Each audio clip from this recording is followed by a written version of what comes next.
होय दादा घरातले काय नाही कुठली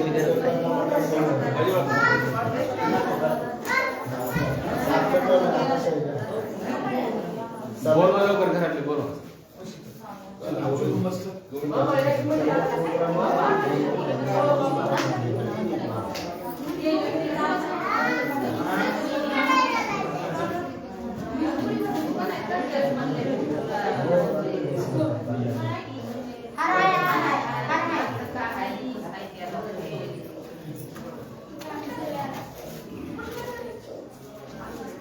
सर्वांना मंगलमैत्रीचा जय भीम करून आज या ठिकाणी कालकथित गुणवंत अंबादास नाईकवाडे यांचा प्रथम स्मृती दिवस आपण धम्मसंस्काराने साजरा करत आहोत.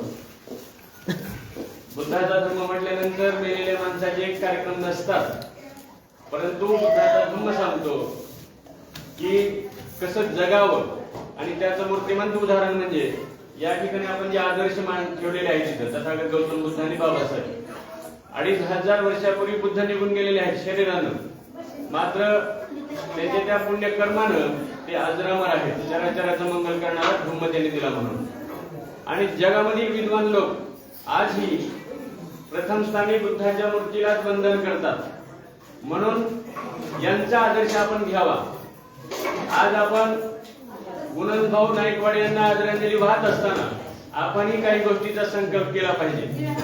कारण माझ्या माहितीनुसार आपल्या या भीमनगर शिराढोणमध्ये एकमेव व्यक्ती गुणवंत भाऊ नाईकवाडे होते जे की धम्माच्या वाटेवर चालत होते आणि धम्मसंस्कार करत होते. म्हणून आपण या ठिकाणी आपण धम्मसंस्कारांना हा विधी ठेवलेला आहे. मी त्यांच्या घरातील त्यांचा आधारवड असलेले त्यांच्या सहचारणी आदरणीय शांताई आशालताताई गुणवंत नाईकवाडे यांना आणि त्यांचे दुसरे सुपुत्र निलेशजी नाईकवाडे दोघांना विनंती करतो आपण समोर यायचंय.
यानंतर शांताई महादेव टोपे म्हणून माझ्या सासूबाई आहेत या चूक पाहण्यासाठी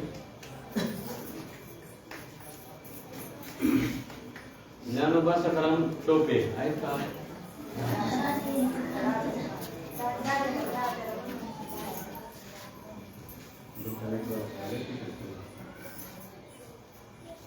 ज्ञानोबा सखाराम टोपे आहे.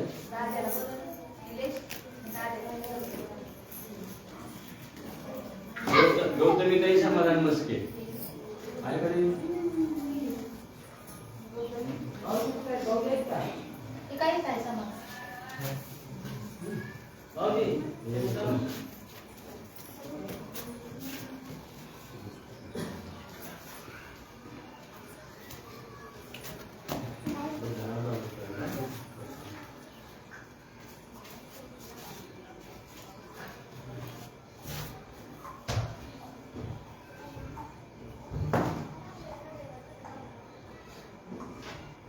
निकिताताई निलेश नाईकवाडे,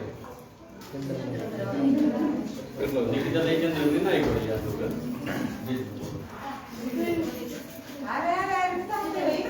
अरे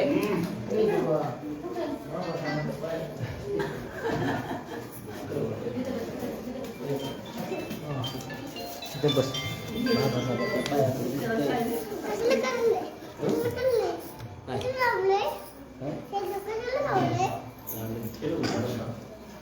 यानंतर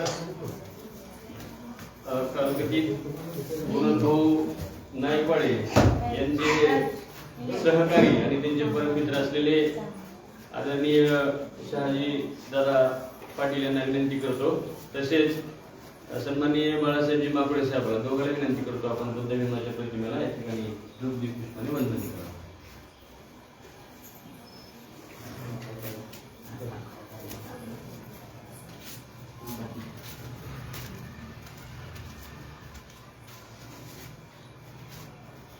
यानंतर त्यांच्या भगिनी चांगुणाताई गायकवाड,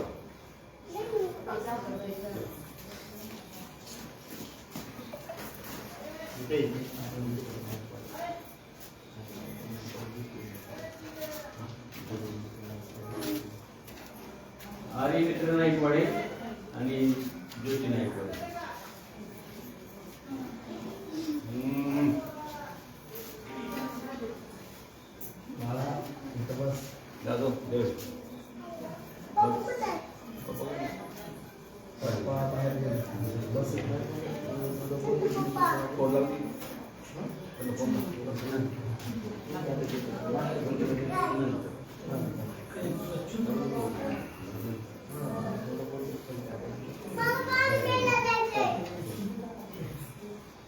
याच्यानंतर राहिलेल्या प्रत्येकाने आपण नंतर एकेकाने उठून पुष्प व्हायचे वंदन अभिवादन करायचे आहे. तत्पूर्वी आपण बुद्ध भीमाच्या प्रतिमेला या ठिकाणी आणि गुणवंतांच्या प्रतिमेला आदरांजली वाहून या ठिकाणी सामुदायिक वंदना घेऊ. ज्यांना ज्यांना येते त्यांनी डोक्यावरच्या टोप्या 2 मिनिटे काढायच्या, हात जोडून घ्या सर्वजण. ज्यांना येते त्यांनी सोबत म्हणलं तरी हरकत नाही. अरहं सम्मा संबुद्धो बुद्धं भगवतं अभिवादेमि बुद्धं नमामि स्वाखातो भगवता धम्मो धम्मं नमामि सुपटिपन्नो भगवतो सावक संघो संघं नमामि नमो तस्स भगवतो अरहतो सम्मा सम्बुद्धस्स नमो तस् भगवतो अरहतो सम्मा सम्बुद्धस्स नमो तस् भगवतो अरहतो सम्मा सम्बुद्धस्स बुद्धं शरणं गच्छामि धम्मं शरणं गच्छामि संघं शरणं गच्छामि द्वितीयंपि बुद्धं शरणं गच्छामि द्वितीयंपि धम्मं शरणं गच्छामि द्वितीयंपि संघं शरणं गच्छामि तृतीयंपि बुद्धं शरणं गच्छामि तृतीयंपि धम्मं शरणं गच्छामि तृतीयंपि संघं शरणं गच्छामि पानातिपाता वेरमणि सिक्खापदं समादियामि अदिन्नदाना वेरमणि सिक्खापदं समादियामि कामेषु मिथ्याचारा वेरमणि सिक्खापदं समादियामि मुसावादा वेरमणि सिक्खापदं समादियामि सुरामेरयमज्जपमादधाना वेरमणि सिक्खापदं समादियामि साधु साधु साधु. बघा या ठिकाणी आपण साधुकार दिला की पाया पडलो. आज गुरुनाथ भाऊला या ठिकाणी आदरांजली वाहताना एक शिकायचं आपण सर्व. साधुकार म्हटल्यानंतर कधी पाया पडायचं. साधुकार म्हणजे होय आम्ही स्वीकारतो. काय स्वीकारतो? पंथी घेतल्यानंतर साधुकार दिला. आणि मग लक्षात ठेवा आपण इथं आपण देवा धर्माकडे नैवेद्य ठेवतो, नारळ ठेवतो, एखादी वस्तू ठेवतो आणि सांगतो देवा माझ्या मुलाला पास कर, मी नारळ पुढल्या वर्षी फोडतो. परंतु इथे बघा काय ठेवले आपण? नैवेद्य नाही, नारळ नाही, वस्तू ठेवले. इथे फक्त पुष्प ठेवले, मेणबत्ती लावली, उदबत्ती लावली. हे आदर्श आहेत. कारण बघा मेणबत्ती तुमची वंदना होईपर्यंत विझणार आहे. परंतु क्षणिक जीवन असलं तरी ते जगताना मात्र प्रकाश द्यायचं मंगल कार्य. आणि मग मनुष्य मात्राने या मेणबत्तीचा आदर्श घ्यावा आणि जगत असताना आपणही थोडं पुण्यकर्म करावं आणि त्या पुण्यकर्माच्या माध्यमातून आपलं जीवन धन्य करावं, सार्थक. उदबत्ती क्षणभराने विझणार आहे, परंतु जळत असताना सद्गुणाचा सुगंध दिलेली आहे. आणि मग मनुष्याने त्या उदबत्तीचा आदर्श घ्यावा आणि आपण देखील सद्गुणाचं जीवन जगावं आणि लोकहितकारी जीवनातून कार्यकामी यावं. हा त्याचा आदर्श आहे. फुल सुंदर आहे, नाजूक आहे, कोमल आहे, आकर्षक. अगदी तसं माणसाचं जीवन सुंदर, नाजूक, कोमल, आकर्षक होऊ शकतंय. त्यासाठी फक्त शील सदाचाराची आणि धम्म विचाराची जोड जडलेली आपण जर जीवनाला घातली, आपलं जीवन फुलासारखं सुंदर. आणि म्हणून आपल्याला विनंती करायची. या ठिकाणी आपण हे काय केलं? आपण हे फुलं वाहिलेत आणि काय केलं आपण इथं? पूजा पूजा पूजा आपण पूजा केली नाही. पूजा म्हटल्यानंतर 14 ऑक्टोबर 56 नंतर पुन्हा आपल्याला मंदिराचे दरवाजे दिसतात. आणि मग पूजा नाही, इथे काय केले आपण? बुद्ध भीमाच्या प्रतिमेचं धूपदीप पुष्पाने वंदन केले. बुद्ध भीमाच्या प्रतिमेला धूपदीप पुष्पाने अभिवादन केले. बुद्ध भीमाच्या प्रतिमेला धूपदीप पुष्पाने पंचांग प्रणाम केलाय. आणि मग हा पंचांग प्रणाम म्हणजे काय आहे? तर आपण त्या ठिकाणी संकल्प करालो. हे तथागता, हे बोधिसत्व बाबासाहेब आंबेडकर जग तुला जगाचा महामेरू म्हणतंय, शिलाचा महामेरू म्हणतंय, जग तुला ज्ञानाचा प्रतीक म्हणतंय. आणि ज्ञानाचं प्रतीक तुम्ही असाल तर तुमचे सद्गुण आमच्या जीवनामध्ये येऊ द्या आणि आम्ही एक आदर्श माणूस जगाच्या पाठीवर होऊ द्या.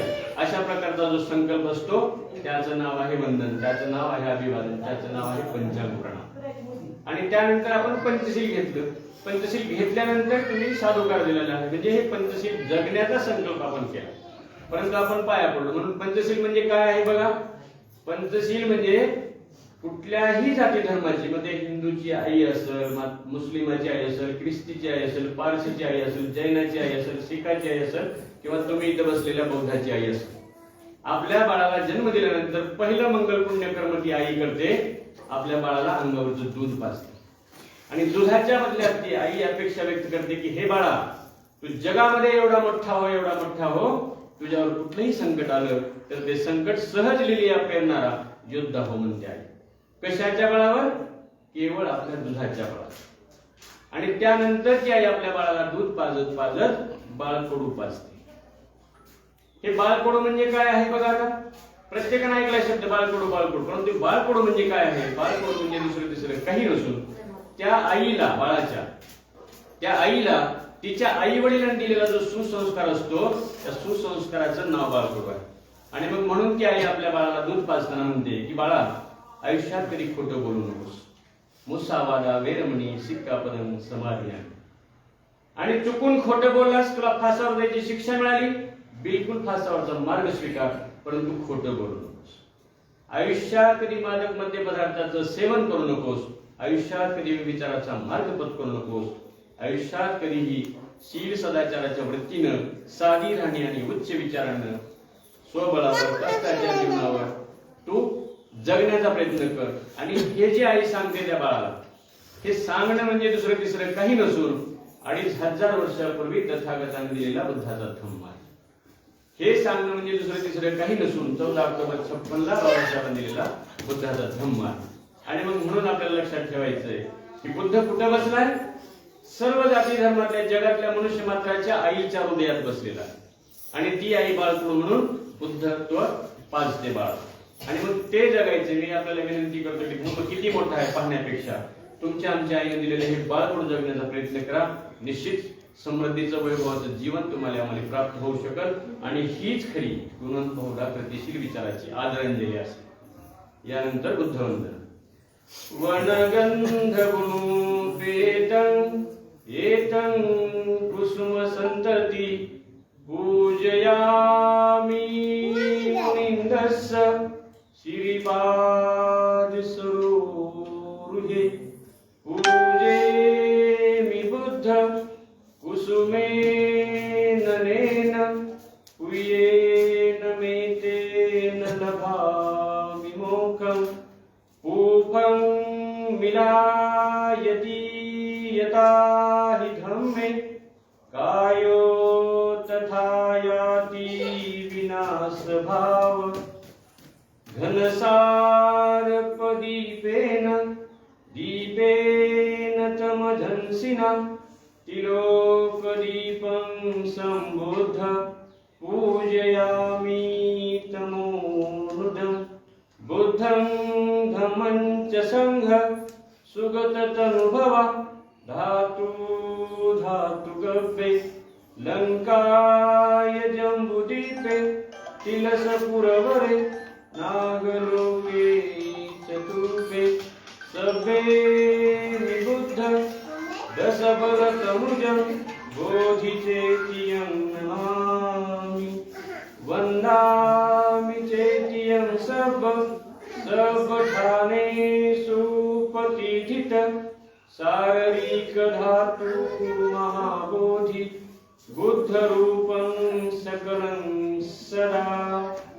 भीमस्मरण. सकलबीजं विदुरयावं देवरूपं सुजीव.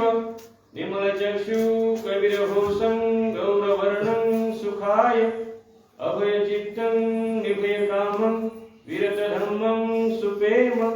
सुरतरजं सुजननेतं भीमरावं सरामि.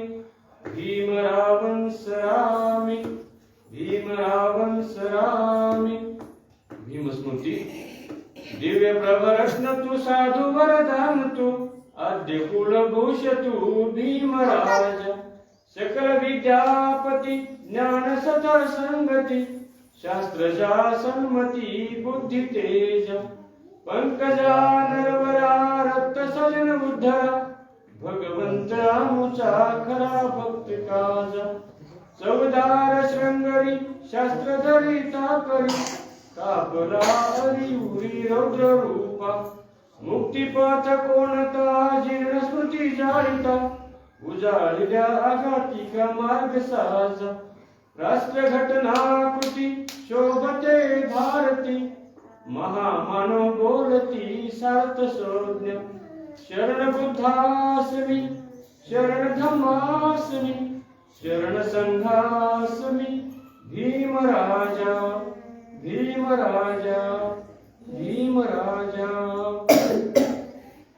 भवतु सर्वमंगलं रक्षन्तु सर्वदेवता सर्वबुद्धानुभावेन सदा सुती भवन्तु ते भवतु सर्वमंगलं रक्षन्तु सर्वदेवता सर्वधर्मानुभावेन सदा सुती भवन्तु ते भवतु सर्वमंगलं रक्षन्तु सर्वदेवता सर्वसंगानुभावेन रक्षन्तु सर्वदेवता। ज्या बुद्ध भीमाच्या विचारानं संपूर्ण चराचराचं पशु पक्षी वृक्षलता वेली आणि मनुष्य मात्राचं मंगल झाले, त्याच बुद्ध भीमाच्या विचारानं या नाईकवाडे परिवाराच्या जीवनामध्ये गुणानुभवाच्या नंतरही आज प्रथम स्मृती दिवस आहे। आणि हा स्मृती दिवस म्हणजे काय आहे तर माणूस जरी शरीराने निघून गेला असला तरी विचाराने मात्र तो कायमस्वरूपी जिवंत असतो आणि ते जिवंत ठेवण्याचं पुण्यकर्म आपण केलं पाहिजे। आणि मग म्हणून बघा 2500 वर्षापूर्वी तथागत निघून गेलेले आहेत, पण ते आदर्श आणि जगाच्या आधी त्यांच्यापेक्षा एकही एवढा मोठा विद्वान झालेला नाही आणि म्हणून अग्रस्थानी तथागताची प्रतिमा या ठिकाणी ठेवलेली आहे। त्यानंतर बाबासाहेब आंबेडकर अमेरिकेसारखं राष्ट्र सिम्बॉल ऑफ नॉलेज म्हणजे ज्ञानाचं प्रतीक म्हणतंय आणि आजही बाबासाहेब आंबेडकरांचे जगामध्ये पुतळे निर्माण झालेले आहेत। आणि भविष्यवेध त्याने सांगितलेलं आहे बुद्ध धर्मातल्या की बुद्ध हे भविष्यातले तथागत बाबासाहेब आंबेडकर हे भविष्यामधले मैत्रेय बुद्ध होणार आहे। कारण आजही बघा तुम्ही तर बाबासाहेब आंबेडकरांनी जे संविधान भारत देशाला दिलेलं आहे त्या संविधानाच्या प्रतिकृती दुसऱ्या देशामध्ये घेऊन जात आहेत आणि सर्व समृद्धीने जगण्याचा प्रयत्न करत आहेत। म्हणून या महामानवाचे विचार आपण केवळ जगलो तर आपण समृद्धीने जगू शकतो, अशा प्रकारचे आदर्श आहेत। आणि म्हणून यांच्याच प्रतिमेला आज नाईकवाडे परिवाराचा आधारवड जे होते ते कालकथित गुणनभाऊ नाईकवाडे जाऊन त्यांना 3 जानेवारी 2025 रोजी गेलेले आहेत। आज वर्ष झाले आणि वर्षाच्या नंतर हा जो स्मृती दिवस आहे हा स्मृती दिवस का साजरा करायचा लक्षात ठेवा आपण की स्मृती दिवस नसून तो संकल्प दिवस आहे, तो शपथ घेण्याचा दिवस आहे, तो वचन देण्याचा दिवस आहे आणि काहीतरी खुणगाठ बांधायची। काय खुणगाठ बांधायची या परिवारानं आणि आपण सर्वांनी बुद्धांच्या धम्म या ग्रंथामध्ये म्हटलेलं आहे सुखद आहे समूह तपस्या आणि सुखद आहे बुद्धाचा धम्म। समूह तपस्या म्हणजे सर्वांनी मिळून केलेली तप, सर्वांनी मिळून केलेली तपश्चर्या हे सुखद असते। आणि म्हणून बघा आज जरी भाऊ या ठिकाणाहून 1 वर्ष झाले निघून गेले असतील शरीरानं तरी विचाराने या ठिकाणी आहेत आणि त्याचं मूर्तिमंत उदाहरण म्हणजे आपण सर्वजण या नाईकवाडे परिवाराला पुन्हा एकदा सन्मानाने उभा करण्यासाठी आधारवड देण्यासाठी खंबीरपणे पाठीशी होण्यासाठी आपण आलेलो आहोत। एवढंच नाही त्यांचे जीवाचे मित्र असलेले आदरणीय शहाजीदादा पाटील हे देखील या ठिकाणी आदरानं तेवढ्याच आदरानं तेवढ्याच गोडीनं तेवढ्याच सन्मानानं या ठिकाणी त्यांना पुष्प वाहण्यासाठी आदरांजली वाहण्यासाठी आलेले आहेत। आणि मग हेच संकल्प आपण करायचे असतात की तुमच्यावर संकट येणार आहे, माझ्यावर संकट येणार आहे, प्रत्येकावर संकट येणार आहे, परंतु ते संकट सहज टाळायचा मार्ग कोणता आहे तर हा सुखद समूह तपस्या। एकत्र सर्वांनी आलं आणि विचार विनिमय केला की मोठे मोठे संकट नाहीसे होत असतात। आणि म्हणून आपण सर्वजण या ठिकाणी आलेलो आहोत। मी जास्त बोलणार नाही या ठिकाणी, परंतु या प्रासंगिक आपल्याला सांगितलं की हा स्मृती दिवस वर्ष श्राद्धाचा दिवस काय असतो आणि मग याच्यातच आपण काय करतो असतो। आता आपण काही जण दाखवला निवड दाखवण्याचा प्रयत्न आहे। बांधवांनो लक्षात ठेवायचं आपण 14 ऑक्टोबर 56 पासून आता 69 वर्ष होईल आणि मग 69 वर्षात आपण काय शिकलं पाहिजे की बुद्ध आणि बाबासाहेब सांगतात की आज एवढंच नाही तुमच्या पक्षाला तुमच्यापाशी फक्त घरात माणूस तडफडून मरतो, त्याला घरातले लोक जेवण देत नाही, परंतु मेल्यानंतर मात्र 3ऱ्या दिवशी त्याचं गोड जेवण काय होतंय पुरी भाजीचं जेवण, बुंदीचं जेवण। म्हणून बुद्ध आणि बाबासाहेब आणि सर्वच महामानव सांगतात आपल्याला की जिवंतपणे 2 घास घालण्याचा प्रयत्न करा, जिवंतपणे त्याला थेंबभर पाणी पाजायचा प्रयत्न करा। मेल्यानंतर काहीच नाही, श्वास संपला जीवन संपलं। आणि मग बुद्ध बघा कोणत्या ह्याच्यात बसलेत ते बुद्ध मांडी घालून बसले विपश्यनेमध्ये। आणि मग तुमचं कर्तव्य ठरतंय की छोटस विहार आहे तुमच्या समाजाला एवढे विहार कमी पडते, परंतु एवढं असं ना इथल्या एवढ्या महिलांनी दररोज जर समजा ह्या बुद्धाच्या प्रतिमेसारखे येऊन जर 10 मिनिटं तुम्ही जर मांडी घालून ध्यान करीत बसलो तर थोडं जीवनातला हलकेपणा होतो। कारण जीवन कशाचं नाव आहे जन्मापासून मृत्यूपर्यंत जे अंतर आहे त्या अंतराचं नाव जीवन आहे। आणि मग हे अंतर पूर्ण करण्यासाठी आपल्याला काय करावं ते जीवनामध्ये ऊन सावली येत असते आणि मग ते ऊन सावली आली तरी आपण खचायचं नसतं. आणि मग ऊन आलं तर ते सावलीकडे पळायचं असते, ऊन आलं तर सावलीकडे जाण्याचा प्रयत्न करायचा असते. म्हणून सुखदुःख माणसाच्या जीवनामध्ये येत असते. ते सुखदुःख आपण टाळायचा प्रयत्न, दुःख आपण टाळायचा प्रयत्न करायचा, दुःखावर मात करायची आणि सुखावर विजय होण्याचा प्रयत्न करायचा असतो. आणि म्हणून आजचा संकल्प दिवस आहे की नाईकवाडी परिवाराचा खरंच स्तुत्य ही आहे. आणि तुमची चूक नाही की नैवेद्य घेऊन गेलो तिथे, कारण आपल्याकडं भारतीय बौद्ध महासभा एक नाही, 3 भारतीय बौद्ध महासभा, एक राजरत्न आंबेडकरची आहे, एक भीमराव आंबेडकरची आहे, एक दुसरे चंद्रमौली पाटलाची आहे, 3 भारतीय बौद्ध महासभा. धम्माचे विद्वान आपल्या देशामध्ये अतिशय झालेले आहेत. अनेक धम्म संस्था आहेत. भिक्खू तर बुद्धरूप म्हणून श्री बघावं तिकडे भिक्खू दिसतात, भिक्खूची बी संख्या वाढली. परंतु शोकांतिक आपल्याला अशी आहे की बाबासाहेब आंबेडकरांचा खरा विचार तुमच्या आमच्यापर्यंत पेरण्याचं काम आणखी होताना दिसत नाही. कारण इथं जर समजा आपल्या समाजात येऊन एखादा भंती आला असता त्याने जर तुम्हाला सांगितलं असतं, मी गेलो नसतो. आणि म्हणून बांधवांनो, तुम्ही आम्ही एकमेकाला शिकायचंय आणि त्याच्यातून आपण प्रयत्न करायचा आहे. फक्त लक्षात ठेवायचंय की बाबासाहेबांना जर वंदन करायचं असेल तर बाबासाहेबांनी दिलेल्या 22 प्रतिज्ञा आपण जगल्या पाहिजे. आणि 22 प्रतिज्ञा जगण्याचा प्रयत्न केला तर तुमच्या जीवनामध्ये समृद्धी येते. दादांना मी इथे 2 शब्द या ठिकाणी सांगालोय, मुद्दाम कोणते सांगालोय की आमचा बौद्ध समाज, पूर्वीचा महार समाज, देवाला सर्वात जास्त शिवाय देणारा समाज कोणता असेल तर बौद्ध समाज आहे. आणि देवाला सर्वात जास्त भजणारा समाज कोणता असेल तर मातंग समाज आहे. पण दादा एवढा आमचा समाज देवाला शिवाय देतो, परंतु आज त्यांच्या घराघरामध्ये शिक्षणाच्या डिग्र्याचे नोकऱ्या मिळतात आणि प्रगती पदावर जातात. याचं कारण कोणतं आहे? तुम्ही देवाला शिवाय देतोच नाही, तर शिवाय आपण तर निंदाच करायची नसते खरं तर, परंतु वाईट बोलता अज्ञानी लोक आपले. आणि मग ते वाईट न बोलता त्यांचा सन्मान त्यांना करू द्यायचा. आपल्याला काय पडतंय आपण करायचं. तुम्हाला सांगितलं बाबासाहेबांनी 22 प्रतिज्ञेचं आचरण करा, 22 प्रतिज्ञा आचरण करू. आज बघा तुम्ही इथं बसलेले आहात, तेवढ्याला सांगू आपण की बाबासाहेबांनी सांगितलेली 19वी प्रतिज्ञा आहे, मनुष्य मात्राच्या जीवनाला हानिकारक ठरणाऱ्या हिंदू धर्माचा मी त्याग करतो. 19वी प्रतिज्ञा. 20वी प्रतिज्ञा म्हणते बुद्धाचा धम्म हा सद्धम्म आहे असे मी मानतो. 20वी प्रतिज्ञा. 21वी प्रतिज्ञा काय म्हणते? आज माझा नवीन जन्म होत आहे. आता इथे बसलेल्यापैकी सांगा मला, बौद्धाचे लोक किती जणांच्या टीसीवर हिंदू महार आहे? बोटवर करावर हिंदू महार आहे. प्रत्येकाच्या टीसीवर आहे. माझ्या प्रत्येकाच्या टीसीवर आहे की नाही?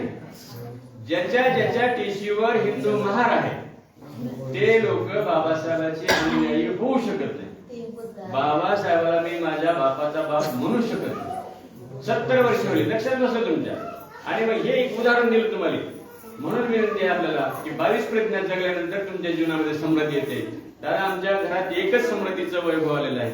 आम्ही लोक वाईट बोलू, कसं वागू, काही वागू, परंतु बाबासाहेब आम्ही एक घेतलाय की लेकराला जन्म दिला, त्याला शाळेत न्यायचंय, त्याला शिकवायचं, त्याला नोकरीला वाटावर लावायचंय. हा ध्यास आम्ही बाबासाहेबांचा घेतल्यामुळं आज आमच्या घरामध्ये समृद्धी आली. पैसा आपल्यात भरपूर आलाय, परंतु आपल्याला पैसा कसा खर्चावायची अक्कल आली. आणि मग म्हणून बघा एखाद्या करोडपतीच्या महाराजचं लग्न जर असलं तर त्या लग्नामध्ये डामडोल असतो, डॉल्बी असते, डीजे असते, अनेक असतात, 100 खायचे पक्वान असतात. परंतु लग्न 12-35 तर पत्रिकेवर टाकलेलं असते. 12-35 कुणाचं आहे? 12-35 हिंदूचं म्हणतात तुम्ही, 12-35 पंचांग म्हणतात. आज लक्षात ठेवायची सर्वांनी, 12-35 जी वेळ आहे का लग्नाची दिलेली पत्रिकेवर छापतो आपण ती 99% पत्रिकेवर 12-35 वेळ असते. 12-35 वेळ पंचांग आहेत, 2 आहेत पंचांग. एक आहे दातेचं पंचांग, दुसरं आहे खाडीलकरचं पंचांग. दोन्हीही पंचांगात 12-35 वेळ दिली. परंतु ही 12-35 वेळ विज्ञानाची आहे, तथागत गौतम बुद्धाची. का दिलेली आहे 12-35? कारण 12-35 ला जर लग्न विधी घेतला तर अर्ध्या तासात विधी संपल आणि 1 वाजता म्हणून जेवायला. कारण रात्री झोपलेला प्रत्येक सजीव हा जर दिवसा उठला तर त्याला कळवून भूक 12 पासून लागायला चालू करते आणि 1:30 वाजता त्याच्या पोटात भाकरी पाहिजेच. नाही तर मग त्याचा आत्मा काय करतो? श्राप द्यायला सुरू होतो. त्याचा आत्मा त्रास द्यायला सुरू होतो. त्याचा आत्मा मग काहीही करेल, परंतु भाकरी पोटाची भूक भागण्यासाठी तो काही करू शकतो. आणि मग म्हणून बघा 12च्या नंतर 1-1:30च्या नंतर लग्न गेले का आपण सगळे पुटपुट करतो. बघा लवकर झालं की असं तर बरं झालं, भूक लागल्यात, लेकरं बाया बसल्यात म्हणून. परंतु आज बघा नाईकवाडी परिवाराचं त्यांच्या मगापासून 18 होता की 12च्या आत ही 12च्या आत काय होतं? त्यांना धम्माची थोडी माहिती आहे म्हणून त्यांनी 12च्या आत म्हणले. भिक्खूचं जेवण 12च्या आतलं असतंय, तथागताचं जेवण 12च्या आतलं असतंय, आणि उपासक ज्याला म्हणतात त्या उपासकाचं जेवण 12च्या आतलं असतं. आणि मग 12च्या आतला ते जेवण असल्यामुळं भिक्खू आपले जेवणार आहेत. बुद्ध धर्माच्या प्रतिमेला वंदन म्हणजे भिक्खू आपल्याला भोजन घालायचे. आणि मग तो नैवेद्य आपण टाळला पाहिजे. त्या नैवेद्याच्या नावावर काय करतो आपण? आज बघा या ठिकाणी नायपडे परिवार पुरी भाजीचं गोड गोड जेवण केले. हे जे जेवण आहे हे जेवण तिथला निवद खाणार नाही, तो निवद तसाच कोणतरी खाईल, परंतु त्यांच्या नावावर, भाऊच्या नावावर आपण सर्वजण भोजन करणार आहोत. आणि मग हे भोजन एवढे जर आपण स्वादिष्ट रुचकर सर्वजण मिळून भोजन करू तर तिकडे निवद दाखवायची गरज नाही. इथं जर तुमचे 2 घास भाऊच्या नावावर खाल्ले आम्ही तर तो घास भाऊला पोहोचलेला आहे. आणि मग म्हणून आपल्याला विनंती करायची की असे नैवेद्य नारळ करायचं नाही आपल्याला. एवढं या ठिकाणी विनंती करतो. मी वाटलं तर थोडं नंतर बोलून, परंतु आता या ठिकाणी गुणवंत भाऊचे सुपुत्र निलेश भैया या ठिकाणी 2 शब्द बोलतील. मी त्यांना विनंती करतो या ठिकाणी 2 शब्द ते प्रासंगिक बोलावे. आज म्हणजे आमचे पप्पा म्हणजे गुणवंत नाही पडे आणि आम्ही लाडानं पप्पा म्हणायचो. पप्पाचा आज पहिलं म्हणजे वर्षाला. परत त्याच्यामध्ये सांगायचं तात्पर्य काय की मी आज पहिल्यांदा का बोलालो की वडिलांविषयी बोलताना म्हणजे ज्यावेळेस पप्पा आमचे कॉलेजला शिकायला होते त्यावेळेस पप्पा बौद्ध धर्माचा अभ्यास करायचे. आणि पहिल्यांदा शिराडोनमध्ये म्हणजे शिराडोन सर्कलमध्ये शिराडोन सर्कलमध्ये पहिल्यांदा बुद्ध पद्धतीने लग्न आमच्या पप्पानं लावलं. ते चुलते त्यांचं पहिल्यांदा बुद्ध पद्धतीने लग्न लावलं. म्हणजे त्यावेळेस भरपूर लोकांचा विरोध होता की आपल्यामध्ये प्रथा होती किंवा काहीतरी लग्न आपण ब्राह्मण पद्धतीने लावायचा. पण ती सुरुवात आमच्या पप्पानं बौद्ध पद्धतीने केली आणि लग्न लावायची ती सुरुवात पप्पा नंतर विजय गायकवाडकडे आली. विजय गायकवाड नंतर मी चालू केलं म्हणजे बौद्ध पद्धतीने. मग त्याच्यामुळं ही जी परंपरा आहे की आपण आता निवड दाखवायचा विश्वास असेल की ती निवड दाखवायचं माझी बी संकल्पना नव्हती. कारण मी आज आवर्जून मी सरला फोन केला की आपला पूर्ण कार्यक्रम बुद्ध पद्धतीने झाला पाहिजे. कारण पप्पाची अपेक्षा काय होती की पप्पाला कधी देवाच्या पाया पडले बी नव्हते आणि कधी कुणाला पुरू बी दिली नाही. त्याच्यामुळं मी सुद्धा म्हणलं सरला की फोन केला सरला किंवा तुम्ही बुद्ध पद्धतीने पूर्ण कार्यक्रम करा की पप्पाचं एवढं म्हणजे बौद्धावर आणि बौद्ध धर्मावर अंधश्रद्धा वगैरे काय नाही. परत सगळ्या गोष्टी की त्यानं एवढं प्रेम म्हणजे सगळ्या गोष्टीमध्ये प्रेम केलं आणि सगळ्या गोष्टी केल्या आणि एवढं बोलतो आणि मनापासून एक श्रद्धांजली वाहतो. आणि यानंतर मी आदरणीय शहाजीदादांना अशी विनंती करतो की बाप्पाविषयी 2 शब्द दादांनी बोलावे. कारण दादाने एक गोष्ट मला आवर्जून सांगायची. ज्यावेळी बाप्पाचा हात फ्रॅक्चर झाला होता म्हणजे मी सांगू शकत नाही ती गोष्ट की दादा म्हणजे बाप्पा नंतर तर वडील जर असतील तर दादा आहे. ज्यावेळी बाप्पाचा हात फ्रॅक्चर झाला मी बाप्पाला सरकारी दवाखान्याच्या अंबुजोगाईमध्ये नेलो होतो. मग अंबुजोगाईमध्ये दादा भेटायला आले. मग दादा भेटायला आल्यावर त्यावेळेस दादानं बघितलं तर दादा काय म्हणले बाबा बिलकुल थांबवायचं नाही. डायरेक्ट दादानं प्रायव्हेट दवाखान्यामध्ये घेऊन गेले. दादा सोबत आले आणि दादानं त्या आपलं कोण आपलं काय कृष्णवास या हॉस्पिटलमध्ये घेतले. दादानं सगळा खर्च केला. म्हणजे ही प्रेम आहे. दादा मराठा समाजाचे आणि योगायोगानं सर तुम्हाला एक गोष्ट सांगायची. दादानं उपासना दादानं मी केली, वरून पाटलानं मी केली. 10 दिवस उपासना केली. कारण बौद्ध धर्माचा सगळ्यात जास्त अभ्यास शहाजी दादा पाटील आणि त्यांच्या कुटुंबाला एक प्रेम आहे त्यांचं बौद्ध धर्मावर सगळं. आणि सगळ्यात जास्त आमच्या कुटुंबावर प्रेम करणारे शहाजी दादा यांना अशी विनंती करतो की दादा तुम्ही 2 शब्द बोला.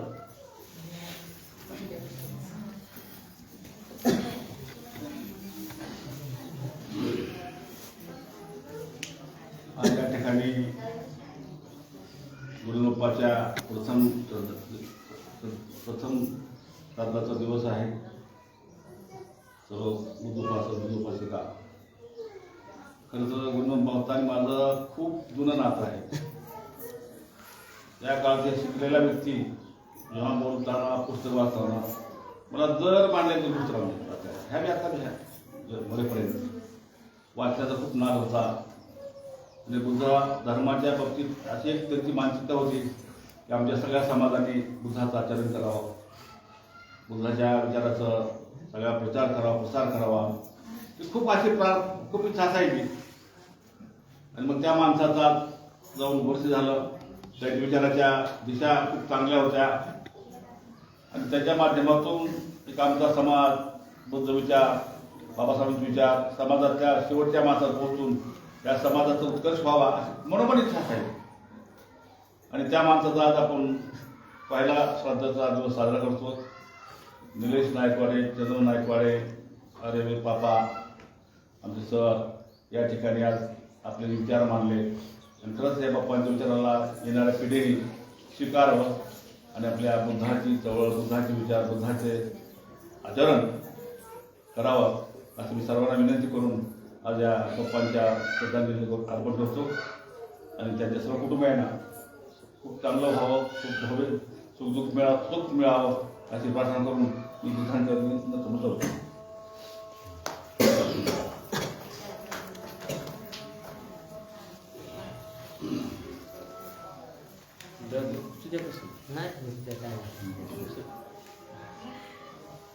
तर आजच्या या प्रसंगातून आपण थोडा धम्म आपण जाणला तर थोडा बरा होईल. आता सांगितलं दादाने देखील आणि मी स्वतः बघितलंय. माझे ते काका आहेत, त्याच्यामुळे मी कधी लहान शिराडूनला जर आलो तर मला आदराने त्यांनी बोलायचे, क्लास कधी आलास तू, काय काम आहे तुझं, काय अडचण आहे म्हणून. आणि 24 तास त्यांनी पोलीस स्टेशन मध्ये काम करायचे. ग्रामीण भागातल्या लोकांचं काही अडलं नडलं तर त्यांनी ते कामाला यायचे त्यांनी. आणि मग ते जगत असताना चांगल्या जगलेत, अतिशय आदर्शाने. त्यांनी कुणाला कधी वाईट बोललं नाही, कधी कुणाला अपशब्द वापरले नाही, कधी कुणाचं दिलं घेतलं बुडविलेलं नाही. अतिशय स्वच्छ सजोड चारित्र्याचे माणसं होते. परंतु बांधवांनो, आपल्या आंबेडकरी समाजाची समस्या काय आहे तर आपल्या समाजाकडे धन दौलत नाही, आपल्या समाजाकडे प्रॉपर्टी नाही. आणि मग आपला समाज फटका असल्यामुळं काही समस्या सोडवताना काही समस्या संघर्ष आपल्याला करावा लागतो. आणि संघर्ष आपण केला की मग आपल्याला शेवटी वाईट मनुष्याने या ठिकाणी गणलं जातं. परंतु या पृथ्वी तलावर सर्वात मोठा संघर्षशील योद्धा जर कोणता असेल म्हटलं आपण तर तथागत गौतम बुद्ध होते. कारण बघा इकडे आपण तथागत गौतम बुद्धाकडे आपण बघितलं. ताई 2 मिनिटं बोल नका तुम्ही, थोडं शांत राहा. मला तुम्ही जास्त झाले की थांबवा म्हणा. तथागत गौतम बुद्धाकडे जर आपण बघितलं, आपल्या भारत देशामध्ये देवाची संख्या आहे 33 कोटी. आणि मग 33 कोटी देव आपल्या भारत देशात असताना 33 कोटी देव कोणाचे आहेत? फक्त हिंदू धर्माचे आहेत.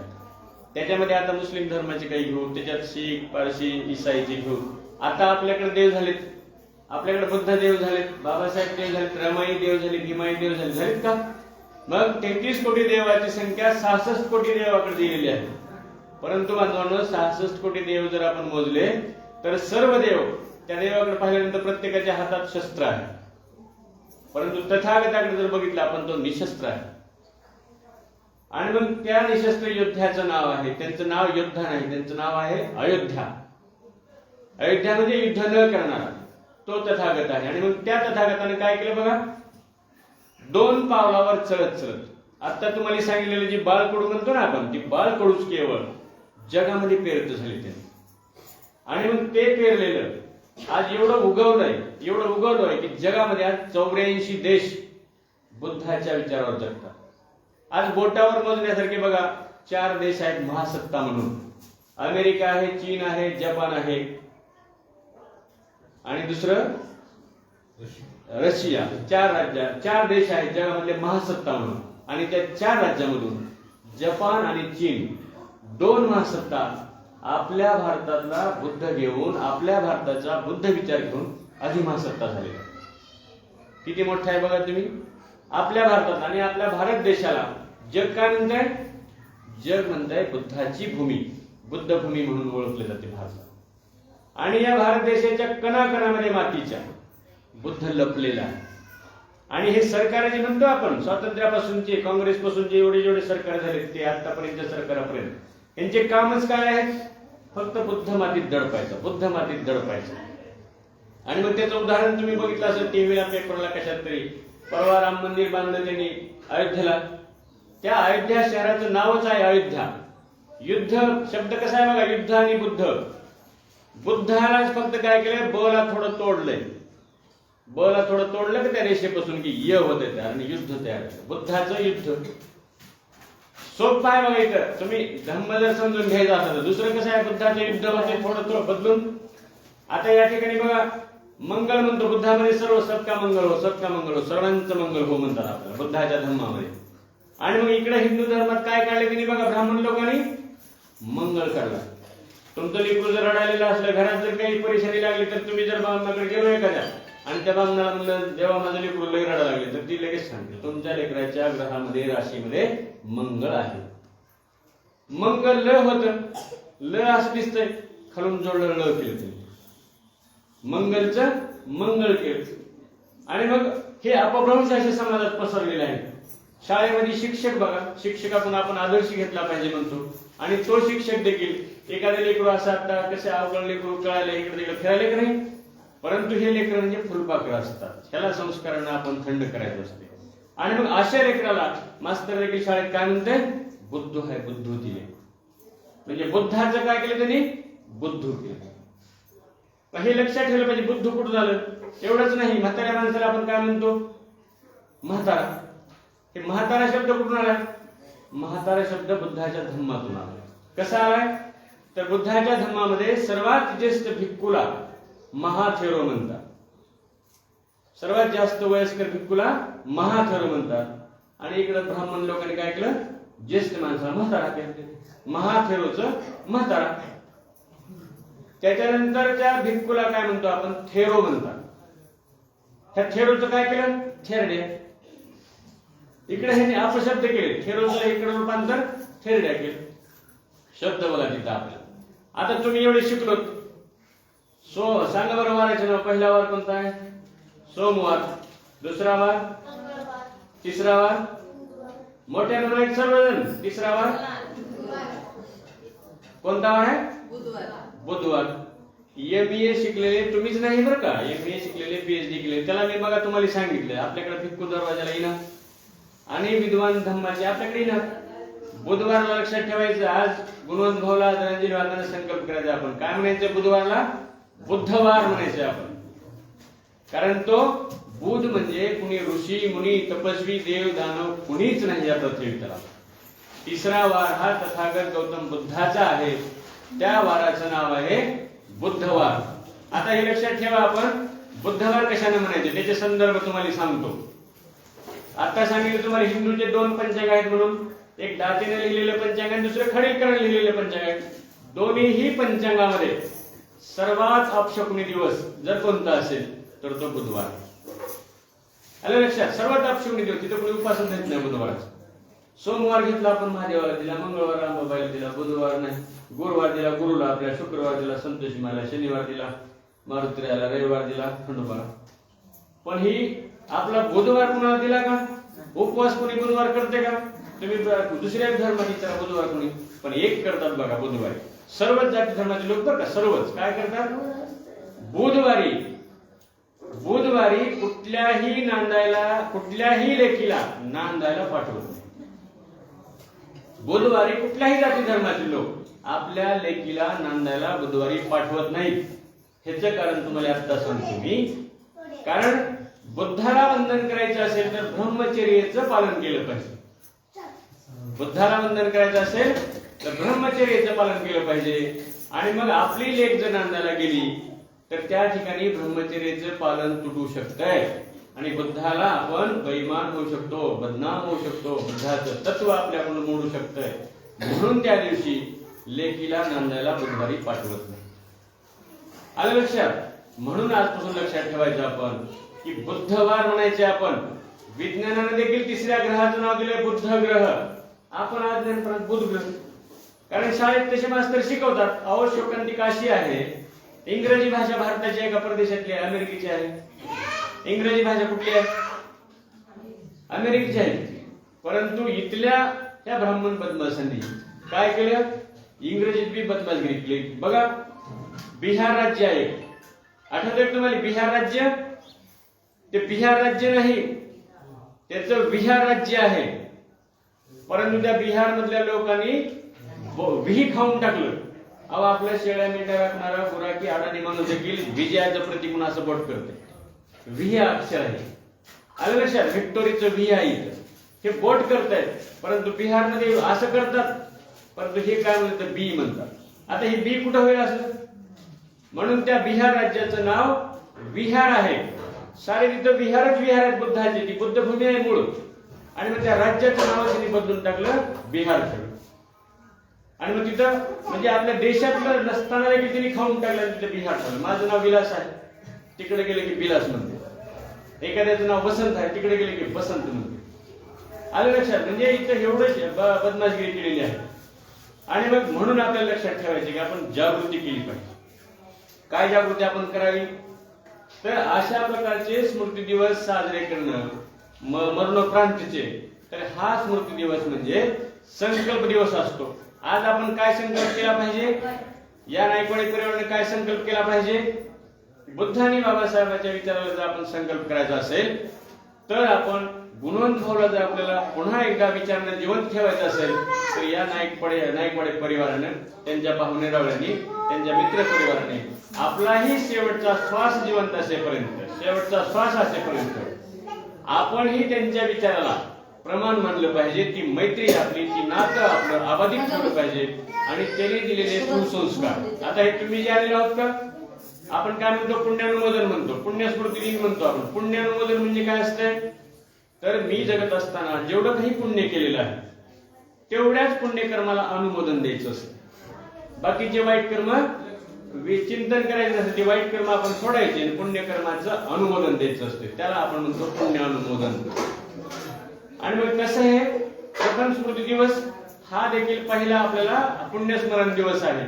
आणि मग हे पुण्यस्मरण आपण करत असताना भाऊनी जेवढं जेवढं आपल्याशी चांगलं वागलेलं आहे. आज तुम्हाला सांगितलं की मी, एखादा भंतीजी लागे असलं, मोठ्या करोडपतीचं लग्न असलं ते 12-35 म्हणतात, 1.5 लाख लागते.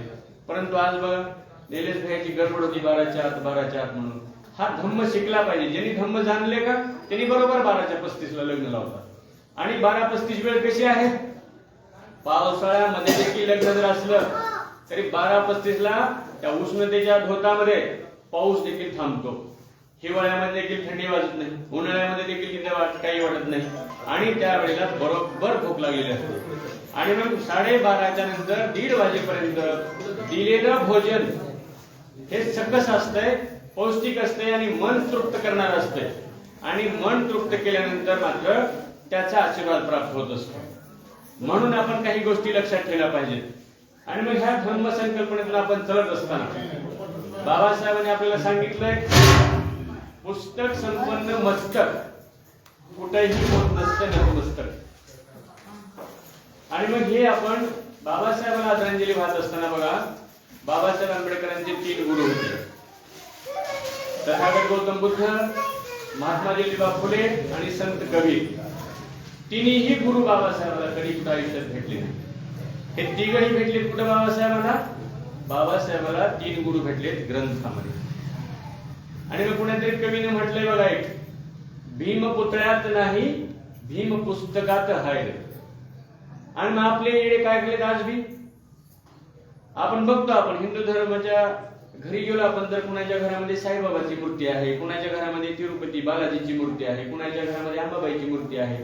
ते बिचारे तिथे त्या देवीला फुलहार वाहून मेणबत्त्या बदलावून दर्शन घेतले. आपण बुद्ध बाबासाहेबांच्या प्रतिमा ठेवल्या आणि आपण मेणबत्त्या बदलावून दर्शन घेलो. तर बुद्ध बाबासाहेबांना दर्शन वर्ज्य आहे, पूजा वर्ज्य आहे. आता बघा, इथं सर्व देव सांगतात तुम्ही मी सांगेल त्या विचाराने चालायचं, मी सांगेल तसं ऐकायचं, तुमचं मंगल. परंतु बुद्ध तसं नाही सांगत. बुद्ध हे मोक्षदाता नाही, बुद्ध मार्गदाता आहे. आणि बुद्धाने सांगितलेलं आहे की अत्तदीप भव शब्द आहे बुद्धाचा. अत्तदीप भव, अत्तदीप भवचा अर्थ काय होतंय? मी सांगतोय म्हणून नव्हे, तुमच्या बुद्धिपटलावर तपासून पहा, तुम्हाला जर योग्य वाटलं तर स्वीकारा म्हणतात बुद्ध.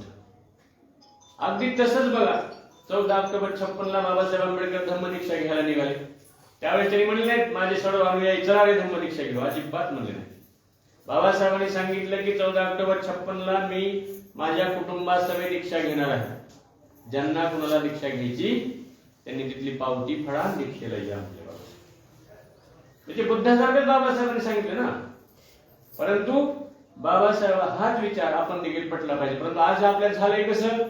भीमाचं रक्त, भीमाचं रक्त, रक्त म्हणून आपण नाचायला लागलो. म्हणून रक्त म्हणून नाचायचं नाही, कुणीही समोर येऊ द्या. आता बरेच लोक म्हणतात भंतीजी बी RSS आहे.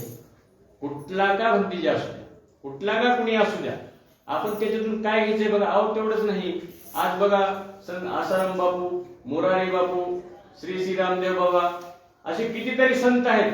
आज सर्व हिंदू धर्माचे संत बुद्धाचा विचार सांगायला लागले. आणि मग इतर धर्माचे लोक जर बुद्धाचा विचार सांगत असतील, बाबासाहेबांचा विचार सांगत असतील, तर तुमचं आमचं कर्तव्य ठरतंय. आपण किती भाग्यशाली आहोत. अहो शोकांतिका आपल्याकडे एक अशी आहे, काल 1 जानेवारीला 9 वर्ष साजरं केलं भारतामध्ये. भारतानं 9 वर्ष साजरं करावं का? भारतानं 9 वर्ष साजरं करू नये. कारण आज आपण भारतात बघतो हिंदू राष्ट्राच्या संकल्पना आहेत. आणि मग हिंदू राष्ट्राच्या संकल्पना असतील, स्वतःला हिंदू समजणारे जर नागरिक असतील, तर त्यांनी 9 वर्ष साजरं करायची गरज नाही. का करायची नाही गरज बघा? कारण त्यांचा हिंदू धर्माचा 9 वर्षांनी कधी साजरा होतो? त्या चैत्र महिन्यापासून. हिंदू वर्ष चैत्र महिन्यापासून सुरू होतं. आणि इंग्रजी जानेवारी हे इंग्रजांचं वर्ष आहे. म्हणून आपण लक्षात ठेवलं पाहिजे की आपण कुणाचं ऐकतो, नेमकं आपण कुणाचंही करतो, आपण आचरण कुणाचं करतो. परंतु 1 जानेवारी साजरा करू शकतो कारण आपले वंशज असलेले नागवंशीय महार, या नागवंशीय महारांनी भीमा कोरेगावचं युद्ध लढलं आणि आपल्या गळ्यामध्ये जे काठी हे मडकं होतं, आपल्या कमरेला जो झाडू होता, तो झाडू आणि मडकं काढायचं कार्य त्या सिद्धनाथ महाराणी त्यांच्या 500 त्या ह्यांनी केलं, शूर सैनिकांनी केलं. त्याला अभिवादन करायचं, त्याला वंदन करायचा विषय होता तो. आणि म्हणून आपण तिथं ते भीमा कोरेगाव नवीन वर्ष साजरं केलं पाहिजे. आणि म्हणून आपल्या सर्वांना विनंती आहे बांधवांनो, की बाबासाहेबाला बुद्धाला वंदन करत असताना इथल्या माता भगिनींना विनंती आहे, तुम्ही रमाई जगली पाहिजे. कारण आपण बाबासाहेब बराच वाचलेला आहे. कारण रमाईकडे जर तुम्ही बघितलं, बाबासाहेब जोडी जर बघितली, तर बाबासाहेबाकडे बघितलं की विलायतीचा मोठा एखादा साहेब दिसते, बाबासाहेब बॅरिस्टर दिसतात, आता आपल्याला पाठ झाले म्हणून. परंतु बाजूला रमाईकडे बघितलं आपण तर फाटक्या साडीमध्ये रमाई आहे. आज जुन्या भांड्यावाल्या बाया देखील श्रीमंत आहेत, परंतु रमाई माता एवढी दैन्य आणि गरिबी अवस्थेत होती, तिच्या साडीवरचे ठिगळं आपल्याला मोजा येत नव्हती. आणि मग ती रमाई, परंतु आज रमाई कोण झाली? ती आज रमाई जगातल्या उपेक्षितांची महामाता झालेली आहे. आदर्श महामाता म्हणतात, कारुण्यमूर्ती महामाता म्हणतात, त्यागमूर्ती माता म्हणतात. आणि मग ती त्याग माता रमाईचं जीवन आपण जगण्याचा प्रयत्न करा. निश्चित तुमचे आमचे फाटके संसार समृद्ध होतील, एवढंच या ठिकाणी सांगतो. आणि सर्वजण आपण धम्मविचारानेच चालावं, हीच खरी गुणवंतभावना आदरांजली ठरेल. एवढंच या ठिकाणी मी माझे विचार या ठिकाणी ठेवतो. आपण सर्वजणांनी मला ऐकून घेतला त्याबद्दल सर्वांचे धन्यवाद देतो. जय भीम, जय बुद्ध, जय भारत. त्यानंतर शेवटची सर्वते गाथा. सब पाप सकरणं कुशल स उपसंपदा सचित परियोदपनं एतं बुद्धानुशासनं धम्मं चरे सुचरितं नतं तु चरितं चरे धम्मचारी सुखं सेति अस्मि लोके परमिच न तावता धम्मधरो यावता बहुभासति योच पंपी सुत्वान धम्मं कायेन पश्यति सवे धम्मधरो होति यो धम्मं न पमज्जति नत्थि मे शरणं अयं बुद्धो मे शरणं वर एतेन सत्यवचेन होतु मे जयमङ्गलं नत्थि मे शरणं अयं धम्मो मे शरणं वर एतेन सत्यवचेन होतु मे जयमङ्गलं नत्थि मे शरणं अयं संघो मे शरणं वर एतेन सत्यवचेन होतु मे जयमङ्गलं बुद्धं नमामि धम्मं नमामि संघं नमामि साधु साधु साधु. अशा रीतीने हा धम्मसंस्कारी प्रथम स्मृती दिनाचा धम्मविधी या ठिकाणी संपन्न झाला असे जाहीर करतो. बाकी त्याने एकेकाने येऊन श्री पुष्प वाहण्यासाठी वंदन करून जायचं.